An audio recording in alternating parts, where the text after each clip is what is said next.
बदन को पूरा विनाशन करने का अवश्य रहता है। तो इस चीज़ को अपने को समझने का जरूरी है। ड्रग्स ले सकते हैं या नहीं।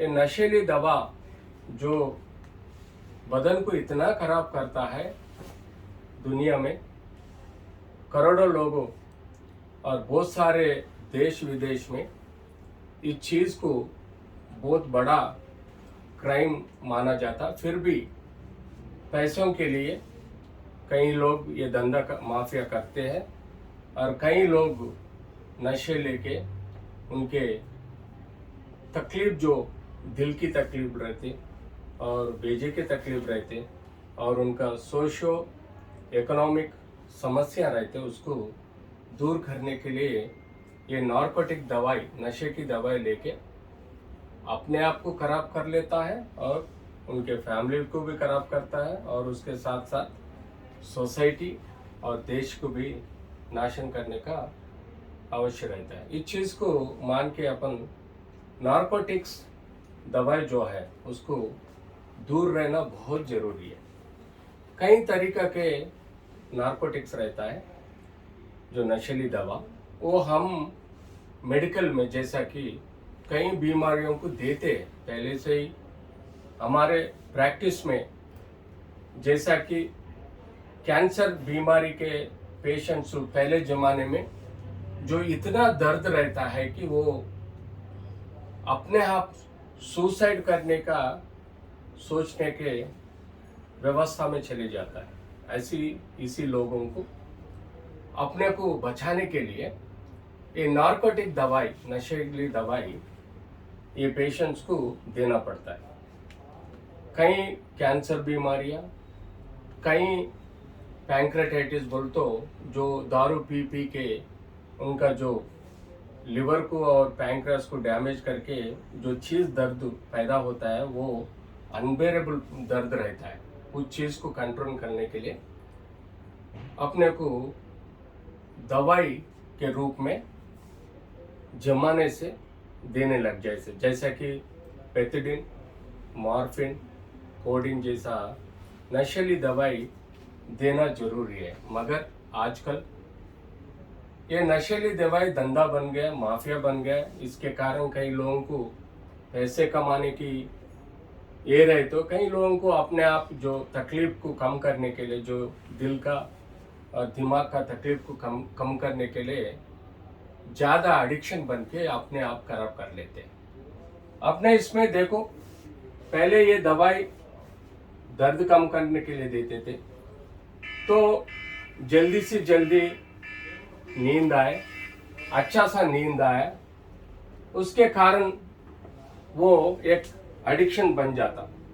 ये एडिक्शन बनने से जिंदगी भर उनको ये नशीली दवा के ऊपर डिपेंडेंट रहना पड़ता और उसके कारण उनका बदन पूरा खराब होके अपने आप फाइनेंशियली बदनाम होता, सोसाइटी में बदनाम होता और कहीं कहीं चोरी करने लग जाता, नहीं तो खून करने के लिए भी कम नहीं सोचता। तो सोसाइटी को ये बहुत बड़ा क्रिमिनल बनता है। तो इस चीज़ के लिए नशीली दवाई को अपने को कंट्रोल करना बहुत ज़रूरी है और नशीली दवाई से दूर रहना भी बहुत ज़रूरी है। ये सब्सटेंसेस पहले जो है दिल को, मतलब वो जो दिमाग और दिल को जो उत्साह करने के लिए पहले ये नशीली दवाई से होता है, मगर उसके बाद उसके सिवा आदमी जी नहीं सकता। ये नशीली दवाई से आदमी विड्रॉल सिम्टम्स बोल के एक महत्वपूर्ण सीरियस तकलीफ आने का चांसेस रहता। जैसा कि अगर एक नशीली दवाई लेने के बाद सडनली बंद कर दिए तो अपने आप पागल बन जाता है, घर वालों को मारने लग जाता, चोरी करने के लिए कोशिश करता, चाहे तो हत्या करने की भी कोशिश करता और अपने आप डेली पागल बन के अपने आप को मार लेता है और जाड़े आते हैं, बुखार आता है और उसके साथ फिट्स भी आने का चांसेस रहता है। तो ऐसे तकलीफों को नशीली दवा से बहुत ज़्यादा आता है, इसलिए अपने को संभाल के रहना भी बहुत ज़रूरी है। तो इस चीज़ में देख लीजिए, इसके लिए एक एनफोर्समेंट, एडमिनिस्ट्रेटिव एनफोर्समेंट रहता है। ये लोग ये जो नार्कोटिक्स को कंट्रोल करने के लिए प्रयत्न करते हैं। यूजुअली क्या होता कंपाउंड्स में, इसमें ओपियम सबसे ज़्यादा, ये जो है ड्राइड मिल्की जूस जैसा रहता है, उसके साथ साथ सीड्स भी रहते हैं। ओपियम प्रोडक्ट जो रहता है उसका पेपावेरिन सोमनिफेरम बोल के वो सीड्स जो रहता है उसके साथ ये ओपियम का बनने का चांसेस भी रहता है। तो इस चीज़ में अपने को समझना चाहिए कि मॉर्फिन और कोडीन, ये 2-3 चीज़ें अपने को सबसे ज़्यादा सोसाइटी में नज़र आता है। जैसा कि आजकल ये कोडीन जो नार्कोटिक रहता, मॉर्फिन, हेरोइन और ब्राउन शुगर जैसा, और उसके साथ साथ अपने को इंजेक्टेबल मॉर्फिन मिलता है, पेथिडिन मिलता है, और इसके साथ साथ एंग्जाइटिक दवाई है जो है एल्प्रोजोलम बोल के है,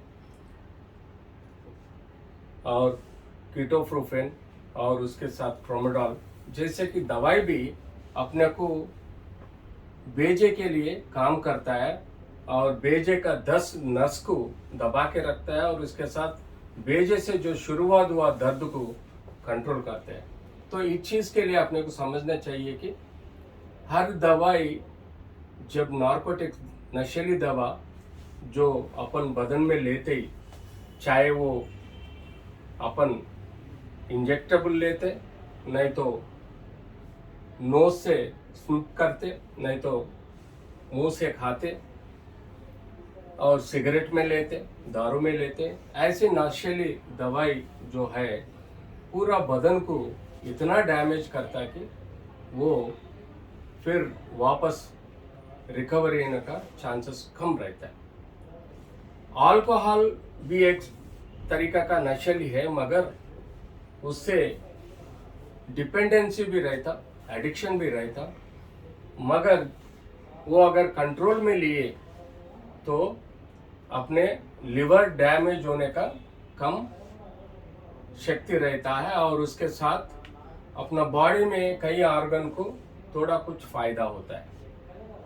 जो स्मोक से, सिगरेट से, बीड़ी से जो नशीली ड्रग्स लेते हैं वो बहुत डेंजरस है। उसके साथ उनको हार्ट स्ट्रोक्स, ब्रेन स्ट्रोक और थिक के स्ट्रोक्स भी आने के चांसेस रहता है। सो इसके कारण अपन ये जो नशीली दवाई स्मोकिंग से, सिगरेट बीड़ी से लेते हैं, सिगार से लेते हैं, वो बहुत डेंजरस है। सो ऐसा बदन में कई नशीली की दवाई जो है वो जब लेते हैं, वो लिवर में मेटाबॉलिज्म होके उसके जो सीक्वेंशियल सब्सटेंसेस जो रहता है, डाइजेस्टिव सब्सटेंसेस जो रहता है, वो खून के साथ अंदर आने के चांसेस रहता। जब खून के बदन के ऊपर हर कणों में जाता, करोड़ों कणों में जो अपना बदन में रहता है, वो हर कणों में इसका जो सब्सटेंसेस, केमिकल सब्सटेंसेस रहते हैं, वो हर कोनों में जाके उसका प्रक्रिया खराब करता है। इस चीज़ से कणों में, जैसा कि इंटेस्टाइनल टिश्यू समझो, लिवर टिश्यू समझो, किडनी से टिश्यू समझो, हार्ट का टिश्यू समझो, बेजे का टिश्यू समझो, नहीं तो किडनी का टिश्यू समझो, हर टिश्यू के अंदर कणों में इफेक्ट आके कण कैंसर बनने का चांसेस रहता, कण खराब होने का चांसेस रहता, जैसा कि डिजेनरेटिव बोलते, नहीं तो नेक्रोटाइजिंग बोलते। तो इस चीज़ से, जैसा कि दिन ब दिन नशीली दवाई लिए तो बदन के ऊपर असर पड़ के हर ऑर्गन्स इफेक्ट होने का चांसेस रहता। उसका साथ साथ अपना घर में भी उसका बुराई होता है, ताकि उनका बिहेवियरल चेंजेस बढ़ता है, अलग से रहता है, अपने आप कभी डिप्रेशन में रहता, कभी एक्साइटेशन में रहता, कभी यूफोरिया में रहता। इस चीज से जब उनको नहीं मिलता है, सीरियस प्रॉब्लम जैसा विड्रॉल सिम्टम्स आके बहुत सारे मुश्किला बढ़ने के चांसेस रहता और कभी कभी सुसाइड करके मरने के चांसेस भी रहता। इस चीज को कंट्रोल करने के लिए दुनिया में जितने भी कंट्रीज है उनके टास्क फोर्स और नारकोटिक्स कंट्रोल फोर्स जो है वो पूरा दुनिया में इंटरनेशनल बॉर्डर्स भी प्रयत्न करते कि कंट्रोल करके ये महामारी को, नहीं तो ये माफिया को कंट्रोल करने की कोशिश करते हैं।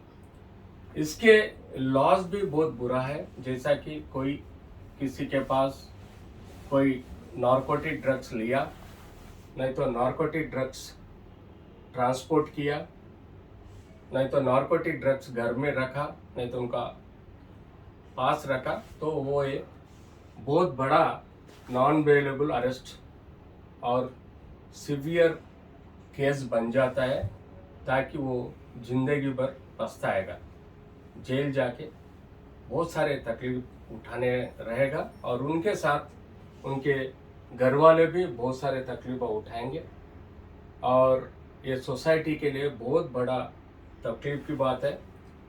ये जो भी नारकोटिक्स अपना सोसाइटी में है उसको नहीं लेना चाहिए। जैसा आजकल